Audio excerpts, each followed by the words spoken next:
Hey guys, this is John, and I'm playing Living Legend in the 5-minute pool. And I'm going to play a6 on move 2 against his closed Sicilian attempt. This guy's pretty good rating, 2320. I think I can almost go for like a double fianchetto type of thing here. So let's do that. D6 seems normal. Looks like he's going to try to throw his f-pawn at me. Let's go knight c6. I'm not moving this knight yet.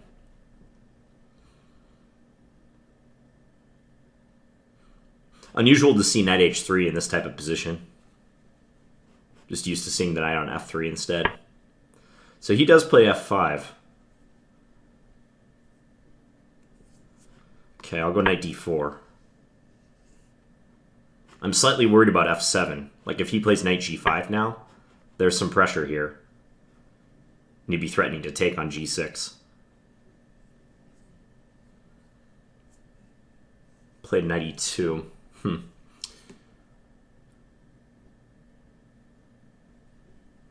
think I'll probably just take and then play knight f6. Try to cover the f-file. Ooh, but he can play e5. He might have been able to play e5 there. We'll go queen c7 to cover that. We'll have knight h5. Oh, he has bishop f3, though. Maybe he should have gone to d7. I think I'll be castling queenside now. Unless I can somehow like finagle a castling kingside.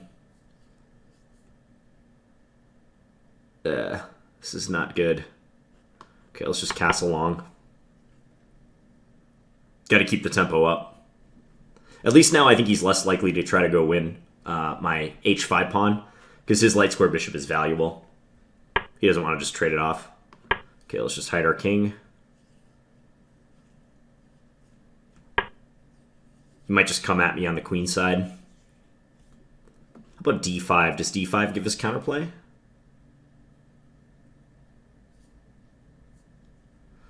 Maybe. Might lead to some problems too, though. How about h6? h6 might be better. I'd like to trade the dark square bishops if I could.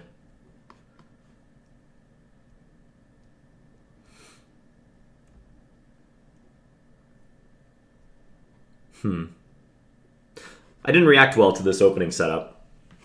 It was definitely unusual for him. So if I take g5, he's going to take with the knight. This is his plan.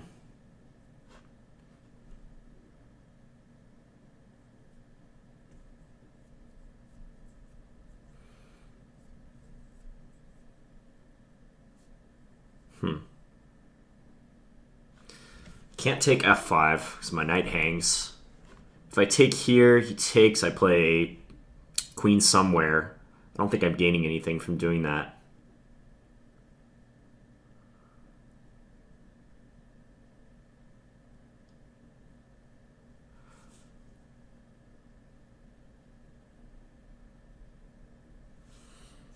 This is weird. Not weird good, weird bad.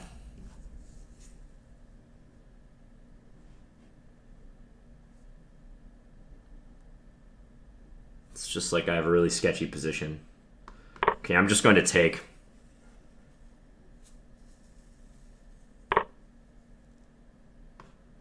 I guess try to do that. Problem is he can just play like rook f d1. Real simple.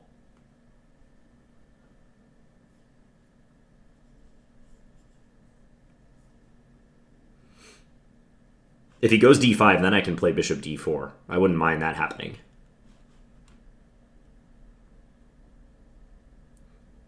I wonder if he's considering something sharper like f6 or e5. Those also come to mind. Alright, this I am okay with. This is what I wanted all along. Exchange the dark square bishops. Yeah, this is a positive development. Check. Okay, because now I can take here. And he can't recapture because of knight g3 mate. So let's keep the pressure on this diagonal. Not let his king get into g1. Okay, let's take. Takes with the queen. Bishop c8 maybe. Or g4. Let's go g4.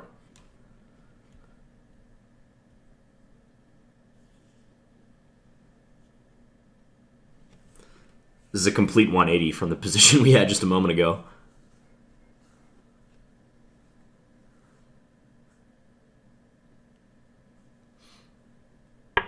Open lines on the queen side. I love it. Queen f2 is probably a good move. I see I can win the exchange, though. So I think I'll just do that. Yeah. Check. I can do this and then take on then go to e2 and take Check. his rook. And then if I take on h2, he takes on g4. I can play maybe rook c8 first. Let's go rook c8 first. Try to wrest control of the Check. c-file. Then take with the bishop to guard this pawn. Winning endgame. This endgame I'm not going to run out on time on, like the first game I posted today. I will make it a point not to do that. This also happens to be a lot easier of an endgame compared to last time. Check. Let's just bring this down. Oh, let's just take. Check. Go after some pawns.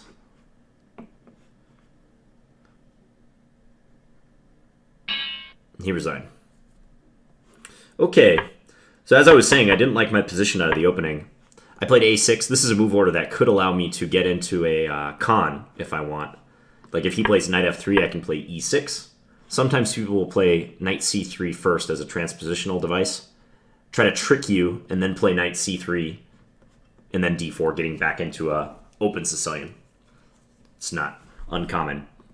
So a6. This line is actually directed against g3 if he plays it on this move. Because then b5, bishop g2 allows me to post my bishop on b7 as a counterweight to his bishop. Because if black chooses e6 instead, very common move, then g3, and it's harder for me to get my bishop on the long diagonal. So that's why I played a6. Did this. Maybe this double fianchetto isn't so good in this position. In retrospect, I think I should have just played e6 and proceeded from there. Put the bishop on e7. Because now he gets f4 in, and e6 would be a natural move for me, but f5 is coming very quickly for him. And I don't really want to take and open up my position further when my king is in the center. And if I play knight e7, I run into f6. Not good. So, I don't know. I think I'm still doing okay here, but it seems like white got f4, f5 in faster than they should in this position. And the knight coming into g5 is concerning. I thought he would do that on this move. But he just played knight e2, getting rid of my knight. Check. Makes sense. Now here, I was wondering if he had e5. Like right after I played knight f6, I kind of face-palmed. Because e5 would be a move to take advantage of my undefended bishop. So I would have to take here, and then he could take here. And then, regardless of which piece I take, let's say on here, he has this move. Threatening my rook and threatening to get another queen. And after like rook g8 and, I don't know, let's say king takes, or queen takes, let's say queen takes to defend f5. He's probably better. I can take on g7. Yeah, material-wise it's equal, but he's much better developed. My king safety is not. Yeah, he must be better here. So I think he missed e5. And after, yeah, take. I can't ever really bail out and capture because he's just going to be up a piece in that case. So, let's see. Just check with the engine. e5. Bishop takes g2. Take on f6, yep. So I should take here instead. Okay. So at least this way, I I don't leave him with 2 minor pieces. Still, it looks like he has an initiative. We're in an opposite colored bishop position, but he has an initiative still. So missed opportunity for him. He played g4. Queen c7. Yeah, I should have gone to knight d7, I think. The knight is not very well placed on h5. I was trying to stop his knight from coming into f4, so I could just trade it in that case if he ever did that. It's pretty unusual to be castling long in a closed Sicilian for black. I don't want to generalize, but usually that's an indication that something is not going right. Computer really hates h6. Probably because I can't ever really take here without allowing him to take with tempo on my f7 pawn. So it's suggesting more normal counterplay in the center. Just playing for d5.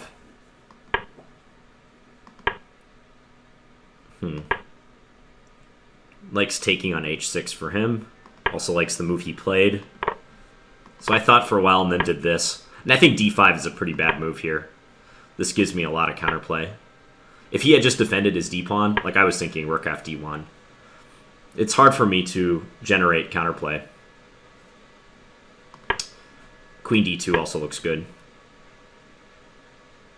So I feel like my minor pieces are out of play, and I can't improve their prospects easily. I want to trade dark square bishops if I could, but I can't do that. This light square bishop is just kind of holding the fort on the queen side, and my knight has nowhere to go. And he has more space.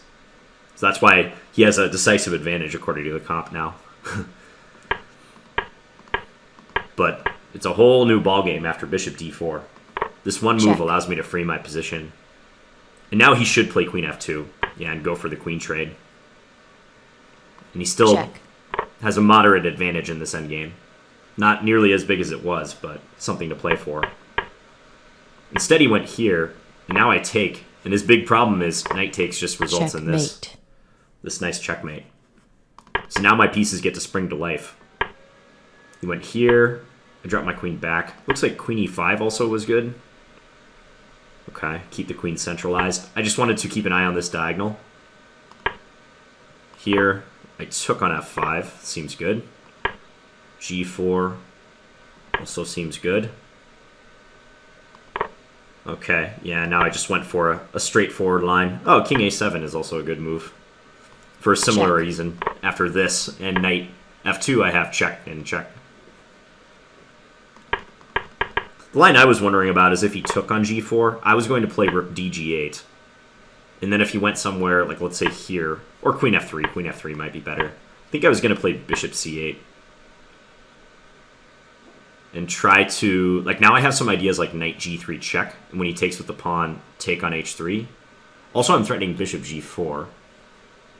So this, just at a glance, seemed really, really good for me. I mean, all my pieces are participating in the initiative now. So instead he allowed me to simplify. g4, queen f2, take. Check. Yeah, and just go after that rook. Rook c8. Check. Nothing he can do to save this. Check. So, hope you guys enjoyed that game. And please feel free to leave me any feedback in the comments. Thanks for watching, guys. Talk to you later.